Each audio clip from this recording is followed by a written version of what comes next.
بسم الله الرحمن الرحيم قل اللهم مالك الملك تؤتي الملك من تشاء وتنزي الملك ممن تشاء وتعز من تشاء وتذل من تشاء بيدك الخير إنك على كل شيء قدير صدق الله العظيم.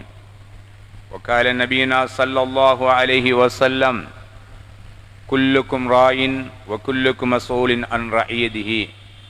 وقال أيضا لا إيمان لمن لا أمانة له ولا دين لمن لا عهد له. صدق رسول الله صلى الله عليه وسلم. படைத்தவனை போற்றி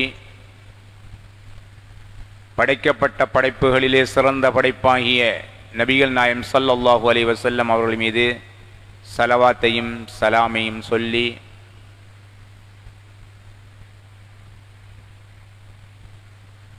அல்லாஹ்வுடைய மாளிகைக்கு அவருடைய அழைப்பை ஏற்று நேரகாலத்தோடு வந்து அமர்ந்திருக்கக்கூடிய உங்களுக்கும் வரக்கூடியவர்களுக்கும் வாழ்ந்தவர்கள் வாழக்கூடிய மோமினான முஸ்லிமான அனைவர்கள் மீதும் அல்லாஹ்வுடைய அருளும் அன்பும் நிரப்பமாக கிடைக்க வேண்டும் என்று பிரார்த்தனை செய்து கொண்டு அல்லாஹ்வுடைய மாளிகையிலே வந்து அமர்கின்ற பொழுது தஹியத்துல் மஸ்ஜித் காணிக்கை 2 ரக்காத்தை தொழுதுவிட்டு அல்லாஹ்வுக்காக இந்த மாளிகையில் இருக்கிறேன் என்ற எண்ணத்தோடு பிஸ்மி சொல்லி அமர்ந்திருக்கக்கூடிய அல்லாஹ்வின் நல்லடியார்களே, இன்றைய ஜும்மா பிரசங்கத்தில் சொல்லப்படுகின்ற கருத்துக்களை எடுத்து நடப்பதற்கும் அதன் பிரகாரம் செயல்படுவதற்கும் முதலிலே எனக்கு அல்லாஹ்வை கொண்டு அச்சமூட்டி வசியத்தை செய்த வண்ணம் நீங்களும் நல்லவைகளை எடுத்து தீயவைகளை விலக்கி நடந்து கொள்ளுமாறு உங்களுக்கும் தக்வாவை கொண்டு அச்சமூட்டி வசியத்தை செய்து எனது உரையை ஆரம்பம் செய்கின்றேன். அல்ஹம்துலில்லாஹ். அல்லாஹ்வின் நல்லடியார்களே, அருமை சகோதரர்களே, ஆட்சி மாற்றம் ஒன்று இடம்பெற்றிருக்கின்றது. இந்த மாற்றத்தின் மூலமாக இஸ்லாமியர்களாகிய எங்களுக்கு ஒரு சந்தோஷம், இந்த நாட்டை நேசிக்கக்கூடிய ஒவ்வொருவருக்கும் ஒரு சந்தோஷம், எல்லோருக்கும் ஒரு இன்பம். ஏனென்றால் இருண்ட யுகத்திலிருந்து மீண்டு ஊழல் இல்லாத ஒரு நேர்மையான நிலையான நீதியான ஒரு ஆட்சி ஏற்பட்டிருக்கிறது என்ற ஒரு சந்தோஷம் இருந்த போதிலும் இந்த அரசாங்கத்தில் தேர்ந்தெடுக்கப்பட்டவர்கள் எல்லோரும் முனிவர்களும் அல்ல, இந்த அரசாங்கம் இஸ்லாமிய ஆட்சியும் அல்ல. இந்த நாட்டிலே வாழுகின்ற பெரும்பான்மையின மக்களின் மூலமாக அவர்களுடைய ஓரத்தில் இருந்து நாங்களும் சேர்ந்து இந்த ஆட்சியை அமைத்திருக்கின்றோம். அவ்வளவுதான். வருகின்ற காலகட்டங்களில் இந்த ஆட்சியின் மூலம் இந்த சமுதாயம் எவ்வாறு பாதுகாக்கப்பட போகிறது, எவ்வாறு இந்த சமுதாயம் தங்களுடைய உரிமைகளை மீட்டெடுக்கப் போகின்றது என்பதையெல்லாம் நாம் இருந்துதான் பார்க்க வேண்டும். ஏனென்றால் ஒவ்வொரு ஆட்சியையும் நாங்கள் கண்டிருக்கின்றோம். ஆட்சியாளர்களும் அதிகாரிகளும் எம்முடைய பொருளாதாரங்களை சீண்டி பார்த்திருக்கின்றார்கள். எமது வணக்க ஸ்தலங்கள் எரியூட்டப்பட்டிருக்கின்றது. எங்களுடைய உடைமைகளும் உயிர்களும் பறித்தெடுக்கப்பட்டிருக்கின்றது. எமது பள்ளி வாயில்களிலே கால்நடைகள் எல்லாம் அவிழ்த்து விடப்பட்டு ஆங்காங்கே அவைகளெல்லாம் மேய்ந்து திரிந்து இஸ்லாமியுடைய உள்ளங்கள் புண்படுத்தப்பட்டிருக்கின்றது. கத்தி கூட விட்டு வைக்கப்படவில்லை. அந்த அளவுக்கு மோசமான ஒரு சூழ்நிலையில் இருந்து சற்று மீண்டு பெருமூச்சொன்றை விட்டிருக்கின்றோம். அவ்வளவுதான். இந்த தேர்தல் மூலமாக நமது சமுதாயத்துக்கு கிடைக்கக்கூடிய விடிவுகள் என்ன என்பதை பொறுத்திருந்து பார்ப்போம். அதே நேரத்தில் அதிகாரமும் ஆட்சியும் அல்லாஹ்வுக்கு சொந்தமானது என்று இஸ்லாமியர்களுடைய நம்பிக்கை. அதுதான் உண்மை, அதுதான் வெற்றி. அந்த அடிப்படையில் இந்த ஆட்சியை கொடுத்தவன் அல்லாஹ். அல்லாஹ் சொல்லுகின்றான், குலில்லாஹும்ம மாலிகல் முல்க், நபியே நாயகமே சொல்லுங்க, ஆட்சியும் அதிகாரமும் எனக்குத்தான் சொந்தம் என்று சொல்லுங்கள் நபியே. தூத்தில் முல்க மன் தஷா, நான் யாருக்கு நாடணும் ஆட்சியை கொடுக்க வேண்டும் என்று நான் யாருக்கு நாடுகிறேனோ அவர்களுக்குத்தான் நான் கொடுப்பேன். வதுன்சியில் முல்க மிம்மன் தஷா, எவரிடமிருந்து ஆட்சியை பறிக்க வேண்டும் என்று நான் நினைக்கின்றனோ அவரிடமிருந்து ஆட்சியை பறித்தெடுத்து விடுவேன். வதுஇஸ்ஸு மன் தஷா, நான் யாரை கண்ணியப்படுத்த நாடுகின்றனோ அவர்களை கண்ணியப்படுத்துவேன். வதுதில்லு மன் தஷா, யாரை நான் இழிவுபடுத்த விரும்புகின்றனோ அவர்களை நான் இழிவுபடுத்துவேன். பியதிகல் ஹைர், எல்லா நலவுகளும் எனது கரத்தில் இருக்கின்றது. இன்னக அலா குல்லி ஷைஇன் கதீர், எல்லா வஸ்துக்கள் மீதும் ஆற்றலும் ஆளுமையும் உள்ளவன் நானாக இருக்கிறேன் என்று நபியே நீங்கள் சொல்லுங்கள் என்று அல்லாஹ் சொல்லுகின்றான். அந்த அடிப்படையில் அதிகாரமும் ஆட்சியும் அவனுக்கே சொந்தம். அவன் யாருக்கு ஆட்சியையும் அதிகாரத்தையும் கொடுக்க விரும்புகின்றானோ அவர்களுக்குத்தான் கொடுப்பான். அந்த அடிப்படையில் இன்று இவர்களுக்கான இந்த ஆட்சி கொடுக்கப்பட்டிருக்கின்றது. இது சாதாரணமான உழைப்பு அல்ல, இவர்களுடைய உழைப்பு. சுமார் 30-40 வருடங்கள் கடுமையாக போராடி அதற்காக வேண்டி தீவிர முயற்சிகளை செய்தார்கள். இறைவனும் அவர்களுக்கு ஒத்தாசையாக இருந்து இன்று இந்த ஆட்சியை அவர்களின் கரத்தில் கொடுத்திருக்கின்றான். இந்த நேரத்தில் இந்த ஆட்சியை பாரமெடுத்தவர்கள் இந்த ஆட்சி அவர்களுக்கு எவ்வாறு கொடுக்கப்பட்டிருக்கிறது என்பதை அவர்கள்தான் சிந்திக்க வேண்டும். ஆனால் இஸ்லாமியர்களாக இருக்கக்கூடிய நாங்கள் இந்த ஆட்சியை பற்றி அல்லாஹ் சொல்லுகிறான் அல்லவா, ஆட்சியும் அதிகாரம் எனக்கு உரித்து நான் நாடி வெளுத்தான் அதனை கொடுப்பேன் என்று சொன்னான் அல்லவா, இதன் பின்னணி என்ன என்பதை நாம் இங்கே சிந்தித்து பார்ப்போம். நபிகள் நாயகம் ஸல்லல்லாஹு அலைஹி வஸல்லம் அவர்கள் மக்காவிலே பிறந்து வளர்ந்து வாழ்ந்து மதீனாவுக்கு வந்து மதீனாவிலிருந்து இஸ்லாமிய எழுச்சியை உலகம் முழுக்க பரவச் செய்திருக்கின்றார்கள். இதற்காக அவர்கள் பட்ட துன்பம் துயரம் கொஞ்சம் நஞ்சமல்ல, படாத பாடுபட்டிருக்கின்றார்கள். போராட்ட களங்கள் பல கண்டிருக்கின்றார்கள். பத்ரு, உஹது, கந்தக், தபூக், இப்படி ஏராளமான போராட்ட களங்களை கண்டிருக்கின்றார்கள். இந்த போராட்ட களங்களில் தன்னுடைய தோழருடைய உயிர்கள் பறித்தெடுக்கப்பட்டிருக்கின்றது. சஹாபாக்கள் உடைமைகளை இழந்திருக்கிறார்கள், உயிர்களை இழந்திருக்கிறார்கள். இப்படியான போராட்ட களத்திலிருந்து சற்று வேறுபட்ட ஒரு போராட்ட களம் ஹந்தக் என்ற போராட்ட களம். உங்களுக்கு தெரியும், ஹந்தக் என்றும் சொல்லுவார்கள், அகழி என்றும் சொல்லுவார்கள். இந்த போராட்ட களம் ஒரு சாதாரணமான ஒரு போராட்ட களத்தை போன்று அல்ல. எதிரிகள் பல்லாயிரக்கணக்கான பேர் ஒன்று கூடினார்கள். பல கோத்திரங்கள் ஒன்று கூடினது. தாயிபில் இருந்தும் கூட பனு சகி கோத்திரத்தார்கள் புறப்பட்டார்கள் இந்த ஹந்த யுத்தத்தில் கலந்து கொள்வதற்காக. குறைஷி கோத்திரத்தார்கள் மற்றும் உள்ள எந்தெந்த கோத்திரம் இருக்கணும் எல்லா கோத்திரங்களும் ஒன்றிணைந்து முஹம்மது ரசூலுல்லாஹி ஸல்லல்லாஹு அலைஹி வஸல்லம் அவர்களையும் அவருடைய தோழர்களையும் அவர்கள் பின்பற்றிய மார்க்கத்தையும் ஒட்டுமொத்தமாக அழித்து விட வேண்டும் என்று கங்கணம் கட்டி போராட்ட களத்திற்கு அவர்கள் புறப்பட்டு வந்தார்கள். இந்த சந்தர்ப்பத்தில் நபிகள் நாயகம் ஸல்லல்லாஹு அலைஹி வஸல்லம் அவர்கள் தங்களுடைய தோழர்களை எல்லாம் அழைத்தார்கள், ஒன்றிணைத்தார்கள், ஆலோசனை நடத்தினார்கள். கேட்டார்கள், நம்மையும் நமது மார்க்கத்தையும் அழித்தொழிப்பதற்காக குறைஷிகள் தங்களுடைய தோழர்களை எல்லாம் ஒன்றிணைத்து பல ஊர்களிலிருந்து ஆயுத போராட்டக்காரர்களை எல்லாம் தேர்ந்தெடுத்து இணைத்து வந்து நம்மை அழிப்பதற்கு புறப்பட்டு விட்டார்கள். நாங்கள் மதீனாவின் எல்லையிலிருந்து சற்று விலகி இந்த ஹந்தக் என்ற இடத்துக்கு வந்து இதிலிருந்து அவர்களை எதிர்ப்போம்.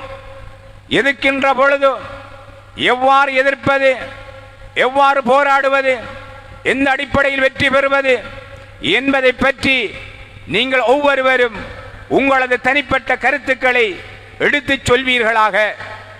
அதன் மூலமாக உங்களுடைய கருத்துக்களிலிருந்து ஒரு விடயத்தை எடுத்து நாம் இந்த போராட்டக்காரர்களுடன் போராடி நம்மையும் நமது மார்க்கத்தையும் பாதுகாத்துக் கொள்வோம் ரப்புடைய உதவியை கொண்டு என்று சொன்னார்கள்.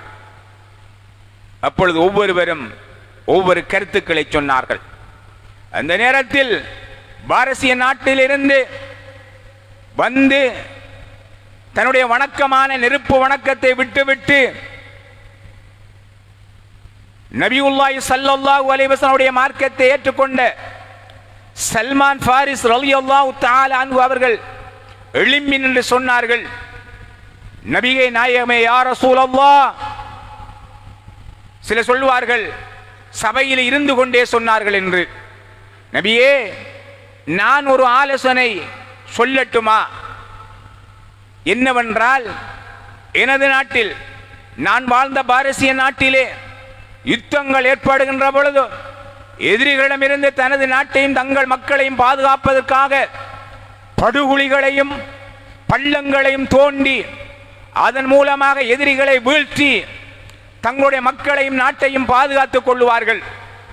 அப்படியான ஒரு செயலை நாம் இங்கே இருக்கின்ற ஹந்தக்கை யுத்தி, இந்த ஹந்தக்கு மலையை சுற்றி, இந்த இடத்தை சுற்றி அகழி தோண்டி அதன் மூலமாக வெற்றியை பெறலாம் என்று நான் நினைக்கிறேன் யா ரசூலல்லாஹ். இது என்னுடைய ஆலோசனை என்று சொன்னார்கள். அறிவு எங்கிருந்தாலும் தேடி பெற்றுக் கொள்ளுங்கள் என்று சொன்னார் ரசூலுல்லாஹி ஸல்லல்லாஹு அலைஹி வஸல்லம் அவர்கள். இந்த யுக்தி நன்றாக இருக்கிறது, நமக்கான அறிவு எங்கிருந்தாலும் தேடி பெற்றுக் கொள்ளலாம் என்ற அடிப்படையில் ஸல்லல்லாஹு அலைஹி வஸல்லம் அவர்கள் நெருப்பு வணங்கியாக இருந்து இஸ்லாத்தை ஏற்றுக்கொண்டவர், கருப்பு மனிதர், இவரின் கருத்தை ஏற்றுக்கொள்ள வேண்டுமா என்று தூக்கி எறிந்து விடவில்லை, ஏற்றுக்கொண்டார்கள். ஏற்றுக்கொண்டதன் பின் சொன்னார்கள், உங்களிலே சிறந்த வீரர்கள், பள்ளம் தோண்டும் வீரர்களை தேர்ந்தெடுங்கள் என்றார்கள். தேர்ந்தெடுக்கப்பட்ட பொழுது அதிலே அப்துர்ரஹ்மான் இப்னு அவ்ஃப் ரலியல்லாஹு சொல்கிறார்கள், என்னோடு ஹுதைபத்துல் யமானி அவர்கள் ரலியல்லாஹு தஆலா அவர்கள், சல்மான் ஃபாரிஸ் ரலியல்லாஹு தஆலா அவர்கள், அதே போன்று நுஅமான் ரலியல்லாஹு தஆலா அவர்கள், இப்படி சில சஹாபாக்களை என்னோடு இணைத்தார்கள் ரசூலுல்லாஹ். நாங்கள் எல்லோரும் சென்று பள்ளத்தை தோண்டினோம். ஒன்றல்ல இரண்டல்ல 40 முழம் அகலமான பள்ளம் தோண்ட சொன்னார்கள் ரசூலுல்லாஹ். இப்போது எல்லா தோழர்களும் சேர்ந்து இந்த ஹந்தக் என்ற இடத்திலே மிகப்பெரிய ஒரு அகழியை, குழியை நாங்கள் வெட்டினோம்.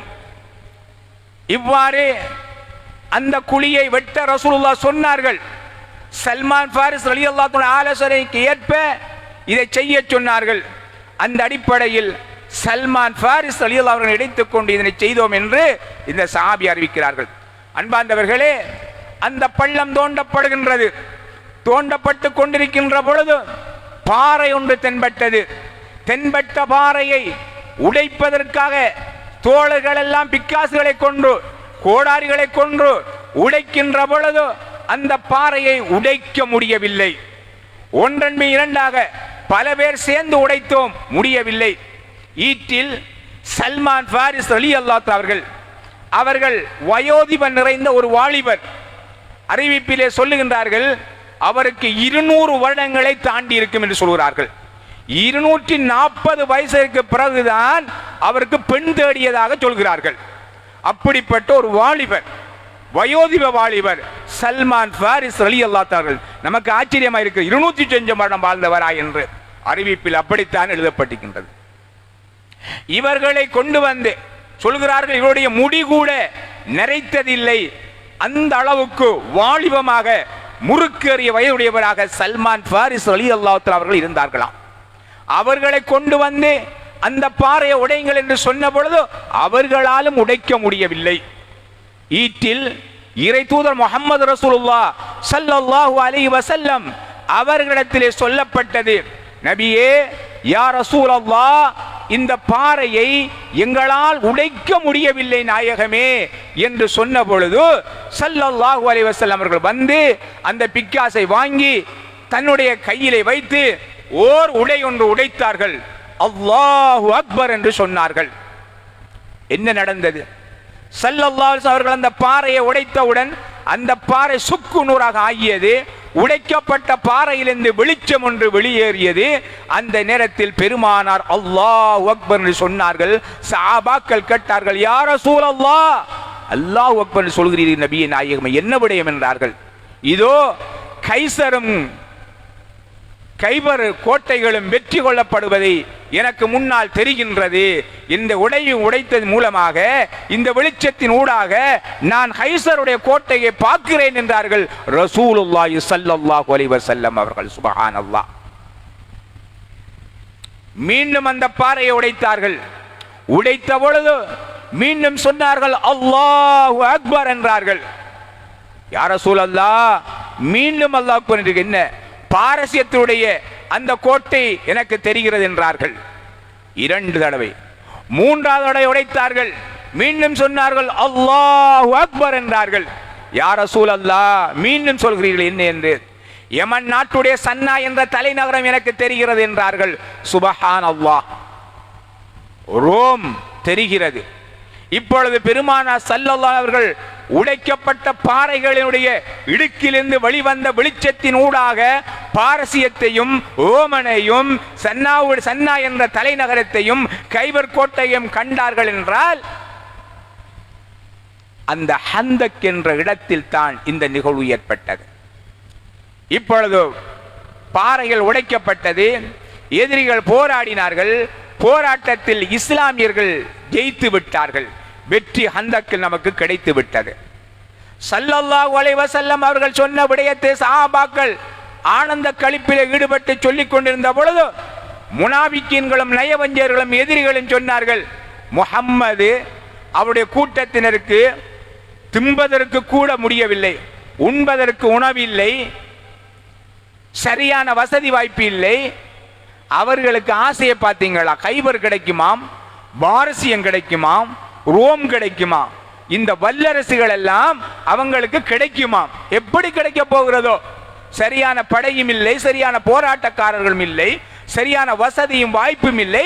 அவ்வாறு இருக்க இவர்களுக்கு இந்த வல்லரசுகளுடைய கரங்களுக்கு கிடைப்பதா? எப்படி கிடைப்பது என்று ஏளன பேச்சு பேசினார்கள், எள்ளி நகையாடினார்கள். அந்த நேரத்தில் இறைவன் இந்த வசனத்தை இறக்கினான். எந்த வசனம்? குலில்லாஹும்ம மாலிகல் முல்க் துத்தில் முல்க மன் தஷா வ தன்ஸில் முல்க மிம்மன் தஷா வ துஇஸ்ஸு மன் தஷா வ துதில்லு மன் தஷா பியதிக்கல் கைர் இன்னக அலா குல்லி ஷைஇன் கதீர் என்ற இந்த வசனத்தை இறக்கினான் அல்லாஹ். ஹந்தக் யுத்தம் நடைபெற்றதுக்கு பிறகுதான் இந்த வசனம் இறங்கப்பட்டது. அல்லாஹ் நாடிவிட்டால் ஆட்சியையும் அதிகாரத்தையும் கொடுத்து விடுவான். அல்லாஹ் நாடிவிட்டால் அதிகாரத்தையும் ஆட்சியையும் பறித்து விடுவான் என்ற இந்த வசனத்தை இறக்கி காட்டினான். இவ்வாறு இறக்கிய இந்த வசனத்தின் மூலமாக நபிகள் நாயகம் ஸல்லல்லாஹு அலைஹி வஸல்லம் உடைய காலத்திலே இந்த ரோம், பாரசீகம், இந்த யமன் போன்ற நாடுகள் எல்லாம் வெற்றி பெறப் போகிறது என்ற விடயம் பெருமானாருக்கு தெரிந்து விட்டது. பெருமானாருக்கு பிறகு சஅத் இப்னு அபி வக்காஸ் ரலியல்லாஹு தஆலாவுடைய தலைமையில் ரோம் நாடு வெற்றி கொள்ளப்பட்டது. அதே போன்று காலித் இப்னு வலீத் ரலியல்லாஹு தஆலா அன்ஹு அவருடைய காலத்தில் பாரசீகம் வெற்றி கொள்ளப்பட்டது. சுப்ஹானல்லாஹ். பெருமானாருக்கு அல்லாஹ் அங்கே காண்பித்து கொடுத்தான். பெருமானாருக்கு பிறகு பெருமானுடைய பாசறையில் வளர்ந்த சஹாபாக்கள் இந்த நாடுகளை எல்லாம் வெற்றி கொண்டார்கள். அல்லாஹ் வெற்றி பெற செய்தான். இந்த அடிப்படையில் அல்லாஹ் நாடிவிட்டால் சர்வ சாதாரணம், உடனே கொடுத்து விடுவார். அப்படியான ஒரு வெற்றியை தான் இன்று தேசிய மக்கள் சக்தி பெற்றிருக்கின்றது. பல வருட போராட்டங்களுக்கு பிறகு அவர்கள் இந்த வெற்றியை பெற்றிருக்கின்றார்கள். இந்த வெற்றியை பெற்றுவிட்டோம் என்று அவர்கள் மமதையோடு ஆட்சியும் அதிகாரம் செலுத்த தொடங்கிவிட்டால் அவருடைய அழிவு காலமும் நெருங்கிவிடும் என்பதை அவர்கள் நினைத்துக் கொள்ள வேண்டும். ஏனென்றால் அல்லாஹ் சொல்லுகின்றான், நான் நினைத்தால் கொடுத்து ஆட்சியை பறித்து விடுவேன் என்று சொல்லுகின்றான். நான் தான் ஆட்சியை கொடுப்பவன், அந்த ஆட்சியை பறிப்பவன் நான் தான். புத்துநஸர், ஹாமான், நம்ரோத், ஃபிரௌன் போன்ற மிக பெரும் தலைவர்கள், ஆட்சி அதிகாரத்திலே கொடிகட்டி பறந்தவர்கள், அன ரப்புக்குமுல் ஆலா என்று சொன்னவர்கள். ஃபிரௌன் சொன்னான், நான் தான் இந்த நாட்டின் தலைவன், அன ரப்புக்குமுல் ஆலா, உயர்ந்த அரசன் என்று சொன்னான் மூசா நபியை பார்த்து. நம்ரூத் சொன்னான், இப்ராஹிமே என்ன தெரியுமா உனக்கு, நான் தான் மிகப்பெரிய அதிகார், ஆட்சியும் அதிகாரம் என் கரத்தில் இருக்கிறது சொன்னான். ஈட்டிலே கொசுவை மூக்கினில் நுழைத்து அவன் மண்டையில செருப்பால் அடித்து அவன் ஆட்சியை பறித்தெடுத்தான் அல்லாஹ். ஹாமான், புத்னாசர் போன்றவருடைய ஆட்சியும் அதிகாரத்தையும் அல்லாஹ் எப்படி பறித்தான் என்பது வரலாறு சொல்லுகின்றது. ஆதலால் அதிகாரம் ஆட்சியும் கிடைத்து விட்டது என்பதற்காக மமதையோடு ஆட்டம் போட தொடங்கிவிட்டால் ஆட்சியும் அதிகாரமும் பறித்தெடுக்கப்படும் என்பதை நாம் மனசில் நிறுத்திக் கொள்ள வேண்டும். நாம் பயப்பட வேண்டிய அவசியம் இல்லை. லா தஹாப் இன்னல்லாஹ மஅனா, பயப்படாதீர்கள், அல்லாஹ் நம்மோடு இருக்கிறான். எனவே இன்று அதிகாரத்துக்கு வந்த ஆட்சிக்கு வந்த ஆட்சியாளர்கள் அல்லாஹ் இந்த ஆட்சியை கொடுத்திருக்கிறான். பல போராட்டங்களுக்கு பிறகு 3-4 பாராளுமன்ற உறுப்பினர்களை கரத்திலே வைத்துக் கொண்டு இந்த ஆட்சி அவர்கள் எடுத்திருக்கிறார்கள் என்றால் அல்லாஹ் அவர்களுக்கு ஆட்சியை கொடுக்க வேண்டும் என்று ஆசைப்பட்டு விட்டான், நாடி விட்டான், அதனால் கொடுத்து விட்டான். கொடுக்கப்பட்ட இந்த ஆட்சி இஸ்லாமிய ஆட்சி அல்ல, பெரும்பான்மையின் ஆட்சி. இந்த ஆட்சியில் இருக்கக்கூடியவர்கள், இந்த அதிகாரத்தை செல்லக்கூடியவர்கள், இந்த பாராளுமன்றத்தை செல்லக்கூடியவர்கள் எல்லோரும் முற்றும் துறந்த முனிவர்களும் அல்ல. அதனால் அவர்களும் தவறு விடலாம். அந்த தவறின் காரணத்தினால் இந்த நாட்டிலே வாழ்கின்ற எல்லா இன மக்களுக்கும் அநீதி இழைக்க தொடங்கிவிட்டால் அவருடைய ஆட்சிகளும் பறிக்கப்பட்டு விடும் என்பதை இந்த நாட்டில் உள்ள வரலாறுகளும் நமக்கு சொல்லும். அதே போன்று மார்க்கமும் நமக்கு சொல்லும். அடுத்ததாக அல்லாஹ் சொல்லுகின்றான், நான் கண்ணியப்படுத்த நாடிவிட்டால் யாராலும் தடுக்க முடியாது. நான் யாரையாவது இழிவுபடுத்த நாடிவிட்டால் யாரும் அவரை கண்ணியப்படுத்த முடியாது.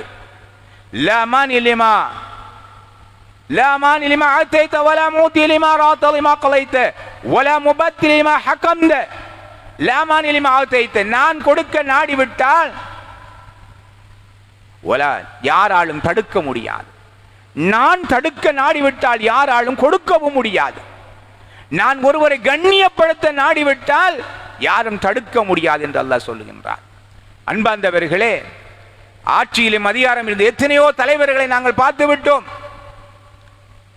அவர்களெல்லாம் தனக்கு கிடைத்த ஆட்சி அதிகாரத்தை கொண்டு தன்னுடைய மக்களை, தன்னை சார்ந்தவர்கள் எல்லாம் செல்லா காசுகளாக, மடையர்களாக பாவித்ததின் காரணத்தினால் இன்று தங்கள் கதிரைகளை காப்பாற்றுவதிலேயே அவர்கள் துடியாய் துடித்துக் கொண்டிருக்கிறார்கள். அவர்களுடைய கதிரை கிடைக்குமா என்ற பயம் இருந்து வந்தது. காரணம், எல்லா காலமும் மக்களை ஏமாற்றலாம், இறைவனை ஏமாற்ற முடியாது. இறைவன் ஒருவரை கண்ணியப்படுத்தி பண்ணிய நாடிவிட்டால் கண்ணியத்தை கொடுத்து விடுவான். மஹ்மூது கஸ்னவி என்ற ஒரு பெரும் அறிஞர், மன்னர், அவர் ஒரு பெரிய சூஃபி மகான் வலியுல்லா மஹ்மூது கஸ்னவி ரஹ்மத்துல்லாஹ் அவருடைய சபையிலே அயாஸ் என்று சொல்லக்கூடிய ஒரு அறிஞர், ஒரு பாராளுமன்ற உறுப்பினர், அவருக்கு ஒரு சேவகன் மஹ்மூது கஸ்னவி அவருடைய சேவகர், அவர் மிக பெரும் அறிஞர், தனக்கான படை பட்டாளங்கள் சூழ வருகை தருவார். அப்படி வலம் வந்து கொண்டிருக்கூடிய அயாஸ் அவர்கள் ஒரு நாள் ஏதோ ஒரு காரணத்தினால் போலீசாருடைய வலையில் சிக்கிவிட்டார். போலீசார் அவரை பிடித்து அவரை கேவலப்படுத்தி இழுத்து வருகின்ற பொழுது மக்கள் கேட்டார்கள், அயாஸ் அவர்களே, அரச சபையினுடைய உறுப்பினர் அவர்களே, மஹ்மூது கஸ்னவி அவருடைய சேவகர்களே, படையும் பட்டாளத்தோடும் வலம் வந்த நீங்கள் இன்றைக்கு போலீசாருடைய கரத்தில் சிக்கப்பட்டு கேவலப்படுத்தி இழுத்து கொண்டு வரப்படுகிறீர்களே, என்ன நடந்தது என்று கேட்டார்கள். அயாஸ் அவர்கள் சொன்னார்கள், இது அல்லாஹ்வுடைய ஏற்பாடு என்றார்கள். அயாஸ் சொன்னார்கள், இது அல்லாஹ்வுடைய ஏற்பாடு. அல்லாஹ் என்னை கண்ணியப்படுத்தினான், அதனால் அரச சபையில் படை பட்டாளத்தோடு நான் வலம் வந்தேன். இன்று அல்லாஹ் என்னை கேவலப்படுத்த நாடிவிட்டான், அதனால் என்னை போலீசாருடைய கையில் சிக்க வைத்து நான் செய்த தவறின் காரணத்தினால் என்னை கேவலமாக நடத்தப்படுகின்றேன் என்று சொன்னார் அயாஸ் அவர்கள் ரஹ்மத்துல்லாஹ். கண்ணியமானவர்கள், இந்த வரலாற்று குறிப்பில் எழுதப்பட்ட இந்த விடயம் அல்லாஹ் நாடிவிட்டால் கண்ணியம் கொடுப்பான், அல்லாஹ் நாடிவிட்டால் அவரை இழிவுபடுத்தி விடுவான். இன்று நீங்கள் முகநூல் மூலமாகவும் பத்திரிகை ஊடகமாகவும் இன்றைய தேர்தல் மூலமாக எத்தனையோ உறுப்பினர்கள் இன்றைக்கு பாராளுமன்றத்தை அலங்காரம் செய்ய முடியாமல் வீடுகளுக்குள் முடங்குவதற்கு தயாராகி கொண்டிருக்கின்றார்கள். அல்லாஹ் அவருக்குரிய இஸ்ஸத்தை கண்ணியத்தை எடுத்து விட்டான். அதனால் அவர்கள் தோற்கடிக்கப்பட்டு வீடுகளுக்குள் முடங்குகிறார்கள். மற்றவர்கள் எவர்களை கண்ணியப்படுத்த நாடுகிறார்களோ அவர்களை பாராளுமன்றத்துக்கு அனுப்புகின்றார். அதே போன்றுதான் அல்லாஹு தஆலா நல்லதை நாடிவிட்டால், நல்லவர்களாக நம்மளை அவன் ஏற்றுக்கொண்டு விட்டால், நாம் செய்த நல்ல செயலின் காரணத்தினால் அல்லாஹ் நம்மை விரும்பி விட்டால் நமக்கான ஆட்சியாளர்கள் நல்லவர்களாக வருவார்கள். நாம் மோசமானவர்களாக இருப்பின் நமக்கான ஆட்சியாளர்களும் மோசமானவர்களாகவே இருப்பார்கள். ஹதீஸ் குத்ஸியில் அல்லாஹ் சொல்லுவதாக அண்ணல் நபி நாயகம் ஸல்லல்லாஹு அலைஹி வஸல்லம் சொல்லுகின்றார்கள். அல்லாஹ் சொல்லுகின்றான், அரசும் அரசாட்சியும் அரசர்களும் என் கரத்தில் இருக்கின்றார்கள். அரசருடைய கல்புகள் எல்லாம் என் உள்ளங்கையில் இருந்து கொண்டிருக்கின்றது. என்னை யார் விசுவாசிக்கிறார்களோ அவர்களை ஆளுகின்ற ஆட்சியாளருடைய உள்ளத்திலே நான் உங்கள் மீது இரக்கத்தை போட்டு விடுவேன், உங்கள் மீது கண்ணியத்தை போட்டு விடுவேன், கிருபையும் இரக்கமும் அன்பும் அரவணைப்பும் ஆதரவையும் அந்த அரசரின் உள்ளத்தில் போட்டு விடுவேன். அவர்கள் உங்கள் மீது அரசாட்சி செய்கின்ற பொழுது அன்பாக நடந்து கொள்ளுவார்கள். எவர்களெல்லாம் எனக்கு மாறு செய்கிறார்களோ, அசானி எனக்கு மாறு செய்கின்றார்களோ அவர்களை ஆளுகின்ற ஆட்சியாளருடைய உள்ளத்தில் உங்கள் மீது கொடூரமாக தன்மையையும் இரக்கமற்ற தன்மையும் அந்த அரசரின் உள்ளத்தில் போட்டு விடுவேன். அதன் மூலமாக அவர்கள் உங்களை ஆளுகின்ற பொழுது மிக மோசமான முறையில் உங்களை வழி நடாத்துவார்கள் என்பதாக நபிகள் நாயகம் ஸல்லல்லாஹு அலைஹி வஸல்லம் அவர்கள் சொல்கிறார்கள். அல்லாஹ் சொன்னதாக ஹதீஸே குத்ஸியில் சொன்னதாக சொல்கிறார்கள். அன்பார்ந்தவர்களே, நாம் நல்லவர்களாக இருந்தால் நம்மை ஆளுகின்றவர்கள் நல்லவர்களாக இருப்பார்கள். நாம் மோசமானவர்களாக இருந்தால் நம்மை ஆளுகின்றவர்களும் மோசமானவர்களாகவே இருப்பார்கள். அலுவலகத்தில் வேலை செய்கின்ற பொழுது அலுவலகத்தின் பெரியவரோடு நீங்க நல்லா நடந்து கொண்டால் அவர் உங்களோடு நல்லாக நடப்பார். உங்கள் வீட்டிலே நீங்கள் தாயோடும் தகப்பனோடும் நல்ல முறையில் நடந்து கொண்டால் அந்த தாயும் தகப்பனும் உங்கள் மீது அளவு கடந்த இரக்கம் வைப்பார்கள். சற்று நீங்கள் மாறு செய்தால் சற்று ஆத்திரப்படுவார்கள் அல்லவா? அதுபோன்றுதான் அல்லாஹ் சொல்லுகின்றான், இரக்கமுள்ள அந்த இறைவன் சொல்லுகின்றான் ஹதீஸே குத்ஸியில், எனக்கு மாறு செய்தால் உங்களை ஆளுகின்ற ஆட்சியாளர்களை மோசமாக்கி விடுவேன், எனக்கு வழிபட்டால் உங்களை ஆளுகின்ற ஆட்சியாளர்களை நல்லவர்களாக்குவேன் என்று சொன்னார். அன்றொரு நாள் ஹாஃபிஸ் ஹஜ்ஜாஜ் இப்னு யூசுப் மிகப்பெரும் அறிஞர் ஹாஃபில் குர்ஆனை மனனமிட்டவர் ஹஜ்ஜாஜ் இப்னு யூசுப். அப்படிப்பட்ட அறிஞர் அரசராக மாறிவிடுகின்றார். அரசராகிவிட்டார். தன்னுடைய ஆட்சியில் உள்ள ஆட்சியாளரை அதிகாரிகளை நியமித்து அந்த மக்களை எல்லாம் அவர் ஆட்சி செய்து கொண்டிருக்கின்ற பொழுது ஹஜ்ஜாஜ் இப்னு யூசுப் குர்ஆனுக்கு ஹரக்கத் இல்லாத பொழுது ஹரக்கத்தை இடுவதற்கு பணித்தவர். அவர் தன்னுடைய ஆட்சியில் உள்ள உலமாக்களை கொலை செய்தார்.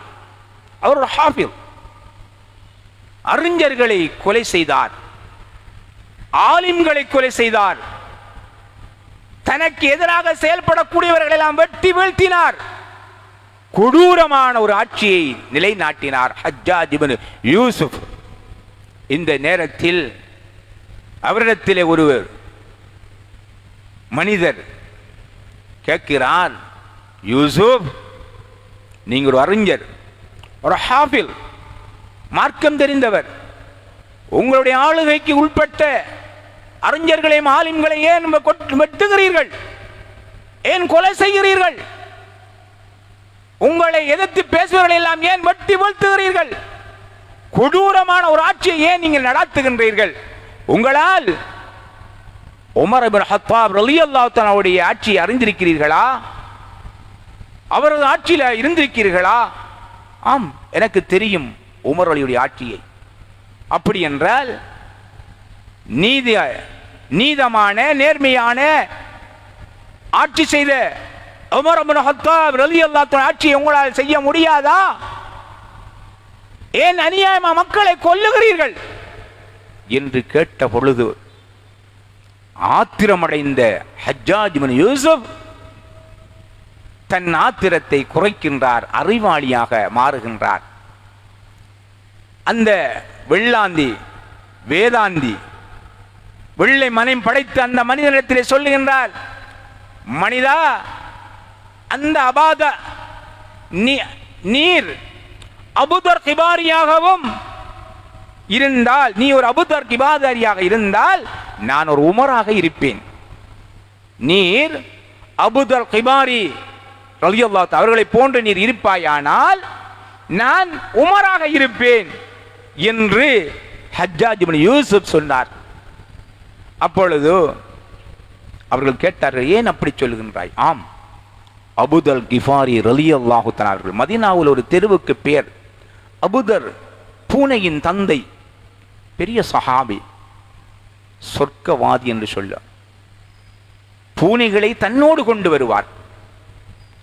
ஹஜ்ஜாஜ் இப்னு யூசுப் சொல்லுகின்றார், அபுதர் கிஃபாரியை தெரியுமா உமக்கு? ஆம், அவர் துனியாவுடைய ஆசையை குறைத்தவர். சாப்பிடுவதற்கு முனைந்தால்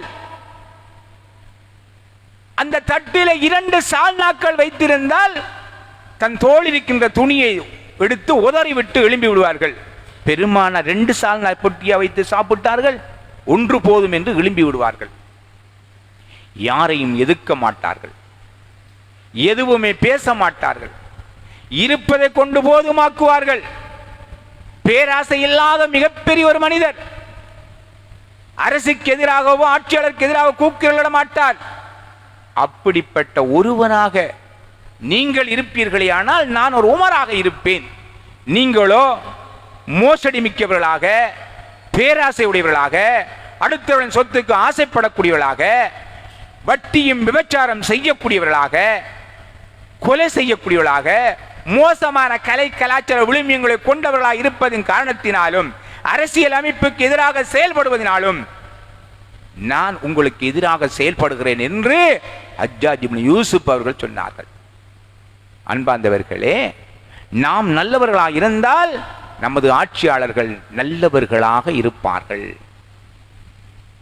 நாம் மோசமானவர்களாக இருந்தால் நமக்கான ஆட்சியாளர்களும் அதிகாரிகளும் மோசமானவர்களாக இருப்பார்கள். எந்த அளவுக்கு தெரியுமா? லஞ்சம் ஒழிக்கப்பட வேண்டிய ஒன்று. அந்த லஞ்சத்தை நாம் கொடுத்து பழக்குகிறோம். எப்படி? மோட்டார் பைக்கில் போகின்ற பொழுது ஹெல்மெட் போட மறந்து விட்டோம். ஊரின் ஓரத்திலே மதில் சுவருக்கு அருகாமையிலே 2 மோட்டார் நின்று விட்டார்கள். அவர்கள் கேட்கவில்லை, கேட்கிறார்களோ தெரியவில்லை. எம்முடைய அவசரம், ஹெல்மெட் எங்கே என்று கேட்டதுதான் தாமதம். ஜேபியில் இருந்த பணம் அவர்களின் கரங்களுக்கு மாறுகின்றது. அந்த பரிதாபம். இவர் போகின்றார், அவர் உள்ளே வைக்கின்றார். நடந்தது என்ன? நாம் செய்த தவறு. அப்ப நமது ஆட்சியாளர்கள் நம்மை மேய்க்கக்கூடியவர்களாகத்தான் இருப்பார்கள். எனவேதான் நாம் தவறு இழைக்கின்ற பொழுது நம்முடைய ஆட்சியாளர்கள் நம்மை தவறாக வழி நடத்துவார்கள். நாம் நல்லது செய்கின்ற பொழுது நமது ஆட்சியாளர்கள் நம்மை சரியாக வழி நடத்துவார்கள் என்பதில் எந்த விதமான சந்தேகமும் கிடையாது. இந்த அடிப்படையில் அல்லாஹ் கண்ணியம் கொடுக்க நாடிவிட்டால் ஆராலும் தடுக்க முடியாது. அதே போன்று ஆட்சியாளர்களை நாம் அல்லாஹ்வுக்கு வழிபட்டால் நம்மை ஆளுகின்ற ஆட்சியாளர்கள் நல்லவர்களாக இருப்பார்கள். நாம் அல்லாஹ்வுக்கு மாறு செய்யக்கூடியவர்களாக இருந்தால் நம்முடைய ஆட்சியாளர்கள் நம்மை மோசமாக வழி நடத்தக்கூடியவர்களாக இருப்பார்கள். இன்று ஒரு மோசமான சூழ்நிலையில் தான் வாழ்ந்து கொண்டிருக்கின்றோம். ஹாரூன் இப்னு ரஷீத் அரசர் அவர்கள், மன்னர் ஹாரூன் இப்னு ரஷீத் அவர்கள் ஆட்சி பொறுப்பை ஏற்றுவிட்டார்கள். அப்பொழுது இமாம் தாவூஸ் ரஹ்மத்துல்லாஹ், மிக பெரும் அறிஞர் இமாம் தாவூஸ் அவர்கள் ஒரு கடிதம் வருகின்றார்கள். ஹாரூன் இப்னு ரஷீத் அவர்கள், மன்னர் ஹாரூன் ரஷீத் அவர்களுக்கு கடிதத்தை வருகிறார்கள். எவ்வாறு எழுதினார்கள் தெரியுமா? மன்னாதி மன்னரே, இன்று நீங்கள் ஆட்சி பொறுப்பை ஏற்கப் போகிறீர்கள். பொறுப்பை ஏற்றுக்கொண்ட நீங்கள் மக்களை வழி நடத்துகின்ற பொறுப்பை கொடுக்கின்ற பொழுது கொடுக்கப்படுகின்ற அதிகாரிகள் மக்களுக்கான பொறுப்பை சரியாக நிறைவேற்றக்கூடிய அதிகாரிகளை தேர்ந்தெடுத்து கொடுங்கள். தராதரமற்ற, தகுதியற்ற, மடத்தனம் முடித்த மடையரிடத்திலே பொறுப்பை கொடுத்து விட்டால் உங்கள் ஆட்சியில் உள்ள மக்களை அவர்கள் தவறாக வழி நடாத்தி உங்களுக்கு எதிராகவே சதித்திட்டங்களை தீட்டி உங்கள் ஆட்சியை கவிழ்ப்பதற்கு முனைவார்கள். ஆதலால் மோசமான இந்த காலகட்டத்தில் நீங்கள் பொறுப்புணர்ந்து பொறுப்பை சரிவர நிறைவேற்றுகின்ற அறிஞர்களை தேர்ந்தெடுத்து பொறுப்பை வழங்குங்கள் என்று இமாம் தாவூஸ் ரஹ்மத்துல்லாஹ் அவர்கள் அரசர் மன்னர் ஹாரூன் ரஷீத் அவர்களுக்கு கடிதம் வரைகின்றார்கள். வரைந்துவிட்டு சொன்னார்கள், இது ஒரு மோசமான ஒரு காலம்தான்.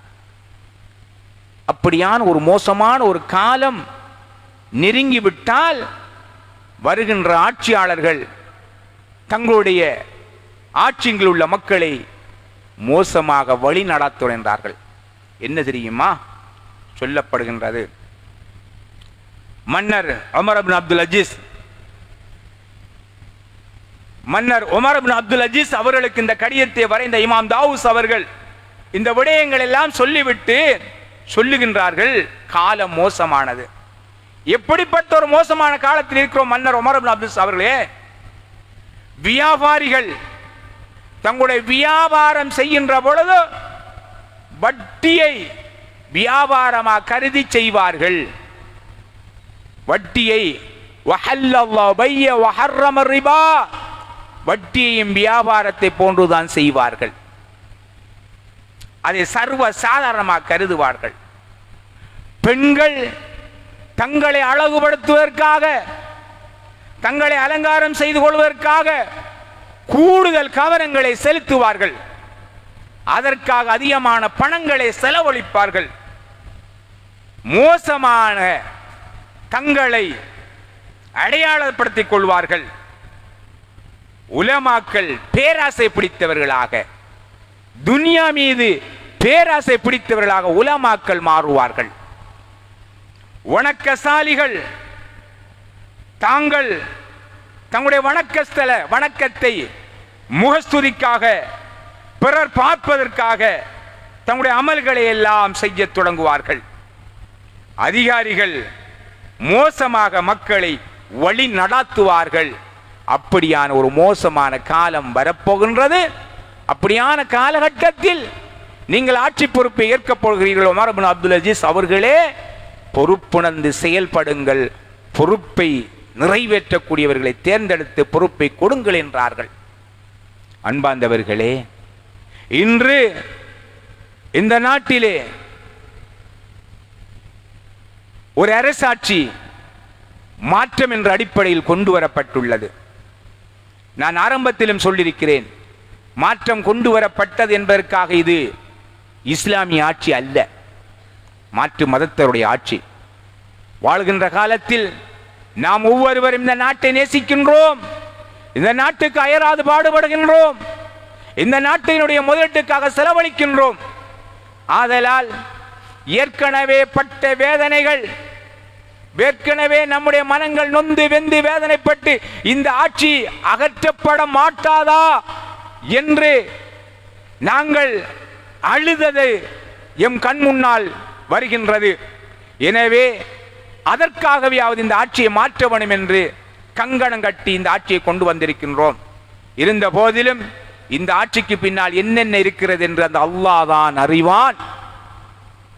இருந்தாலும் இந்த ஆட்சியை அல்லாஹ் சிறப்பாக்கி இந்த ஆட்சியின் மூலமாக இந்த ஆட்சியில் வாழுகின்ற எல்லா இன மக்களையும் ஒற்றுமையாகவும் சுபிட்சமாக ஐக்கியமாகத்துடன் சமாதானத்துடன் இன மத வேறுபாடுகள் களைந்து பிரதேசவாதங்கள் களைந்து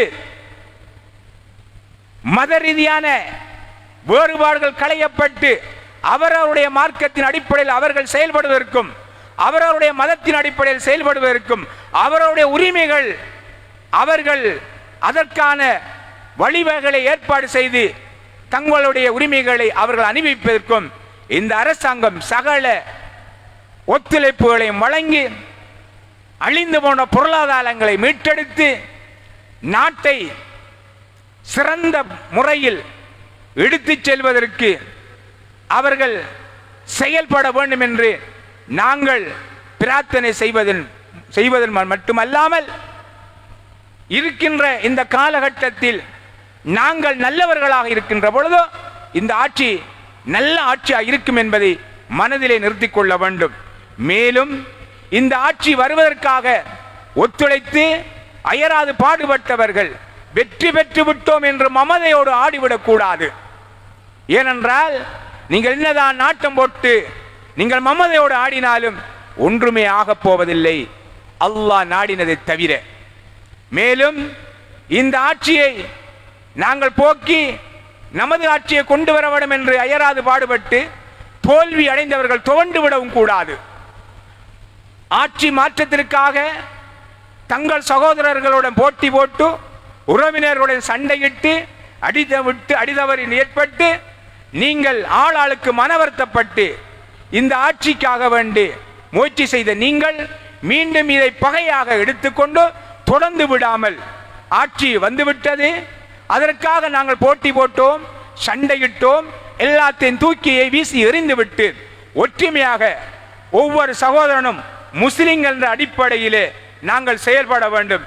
ஏனென்றால் நபிகள் நாயகம் ஸல்லல்லாஹு அலைஹி வஸல்லம் அவர்கள் சொன்னார்கள், முஸ்லிம்கள் ஒரே இரத்தத்தை சார்ந்தவர்கள், அவர்கள் அஹுல் முஸ்லிம் முஸ்லிம் சகோதரர்கள் தங்களுக்கு மத்தியிலே போட்டி போட்டுக் கொண்டு அடிதடியில் ஈடுபட்டு உங்களை நீங்கள் அழித்துக் கொள்ளாதீர்கள் என்று ரசூலுல்லாஹி ஸல்லல்லாஹு அலைஹி வஸல்லம் சொன்னார்கள்.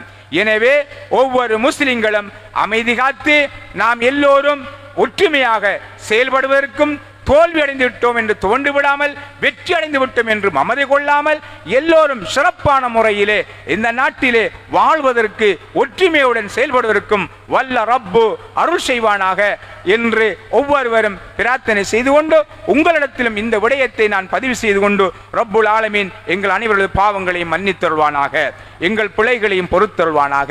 யா அல்லாஹ், நீ உருவாக்கி தந்த இந்த ஆட்சி மாற்றத்தை சரியான முறையிலே இந்த நாட்டில் வாழக்கூடிய எல்லா இன மக்களும் அனுபவிப்பதற்கு உதவி செய்வாயாக. யா அல்லாஹ், அவரவருடைய உரிமைகளை அனுபவித்துக் கொண்டு வாழ்வதற்கு அருள் செய்வாயாக. யா அல்லாஹ், மிக மோசமான கலை கலாச்சார விழுமியங்களிலிருந்து பாதுகாப்பு பெற்று நல்ல கலை கலாச்சாரங்களுடன் வாழ்வதற்கு அருள் செய்வாயாக. ரப்பே, போதை வஸ்துக்களை விட்டும் விபச்சாரங்களை விட்டும் மதுமாதுவை விட்டும் மோசமான தவறான நடத்தைகளை விட்டும் எங்கள் சமூகத்தை நீ பாதுகாப்பாயாக. எங்களை விட்டு மரணித்து மன்னர்கள் வாழ்ந்து கொண்டிருக்கூடிய அனைத்து மக்களுக்கும் இஸ்லாம் மூமினான முஸ்லிமான மக்களுக்கு நீ சொர்க்கம் கொடுப்பாயாக. நோயாளியுடைய நோய்களை குணப்படுத்துவாயாக. சரீர சுகத்தையும் ஆரோக்கியத்தை நிம்மதியும் கொடுப்பாயாக. மக்களுக்கு மத்தியிலே பிரதேசவாத ரீதியாக பிரிந்தவர்கள், இன ரீதியாக பிரிந்தவர்கள், மத ரீதியாக பிரிந்தவர்கள், கொள்கை ரீதியாக பிரிந்தவர்கள் எல்லோரும் ஒற்றுமையாக வாழ்வதற்கு நீ உதவி செய்வாயாக. வாஹிரு தஅவானா அனில் ஹம்துலில்லாஹி ரப்பில் ஆலமீன்.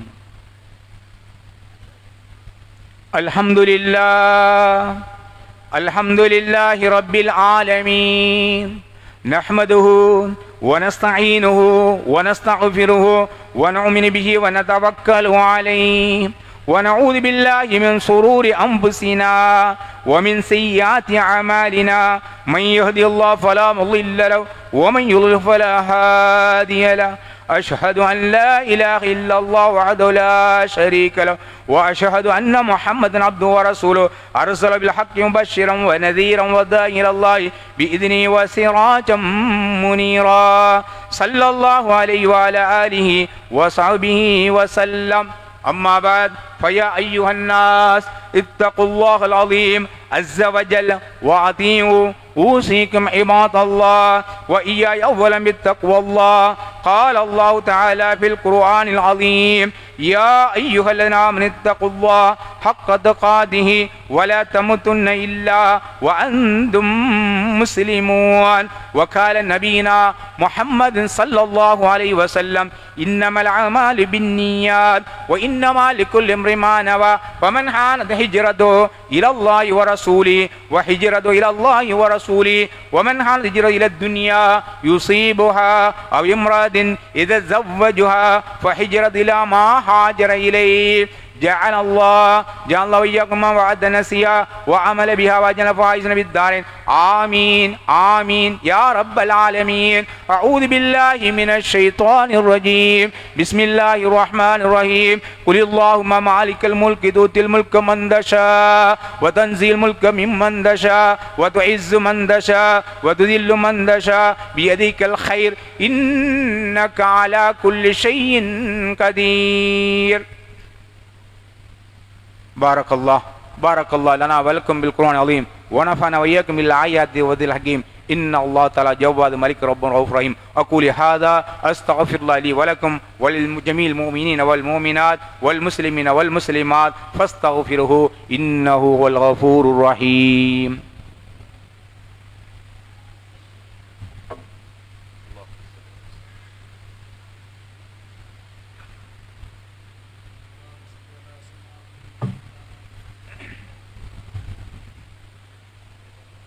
الحمد لله الذي جعل الجمعة عيدا للمساكين واستغفار الذنوب للمؤمنين. أشهد أن لا إله إلا الله وحده لا شريك له وأشهد أن محمدا عبده ورسوله صلى الله عليه وعلى آله وصحبه وسلم. أما بعد فيا أيها الناس اتقوا الله ثبتوا قلوبكم بالطاعات وصلوا على سيدنا محمد وآله وصحبه أجمعين.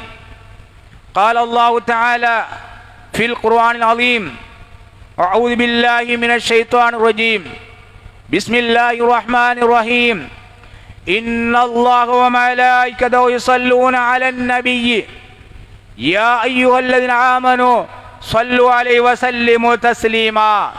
اللهم صل على سيدنا محمد وعلى آل سيدنا محمد وبارك وسلم عليه وصل على جميع الأنبياء والمرسلين وعلى ملائكتك المقربين وعلى عبادك الصالحين وعلى أهل طاعتك عليهم أجمعين لا سيما على ساداتنا أبو بكر الصديق رضي الله تعالى عنه سيدنا عمر بن الخطاب رضي الله تعالى عنه سيدنا عثمان بن عفان رضي الله تعالى عنه سيدنا علي بن أبي طالب رضي الله تعالى عنه سيدتنا فاطمة الزهراء رضي الله عنها والحسن والحسين رضي الله تعالى عنهما والحمزة والعباس رضي الله عنهما وسائر الصحابة رضوان الله تعالى عنهم أجمعين. اللهم أعز الإسلام والمسلمين وأذل الشرك والكفرة والمشركين فانصرنا على القوم الكافرين. اللهم أيد الإسلام والمسلمين في فلسطين. اللهم انصر الإسلام والمسلمين في فلسطين. اللهم عبر الإسلام والمسلمين في فلسطين. اللهم انصر الإسلام والمسلمين.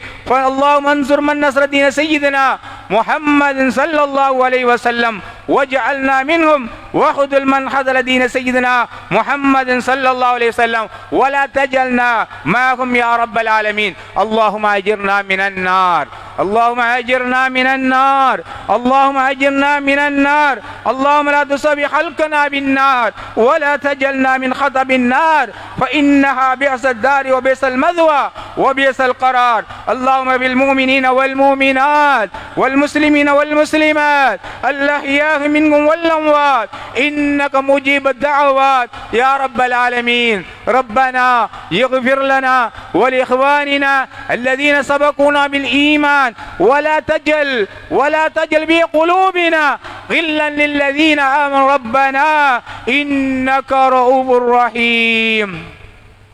عباد الله، إن الله يأمر بالعدل والإحسان وإيتاء ذي القربى وينهى عن الفحشاء والمنكر والبغي يعظكم لعلكم تذكرون. اذكروا الله يذكركم وادعوه يستجب لكم ولذكر الله تعالى أعلى وأعلى وعز وجل وتم وأهم وأكبر والله يعلم ما تسمعون. اللهم صل على سيدنا ونبينا مولانا محمد وعلى آل محمد. الله أكبر الله أكبر. أشهد أن لا إله إلا الله. أشهد أن محمدا رسول الله. هيا على الصلاة هيا على الفلاح قد قامت الصلاة قد قامت الصلاة. الله أكبر الله أكبر. لا إله إلا الله.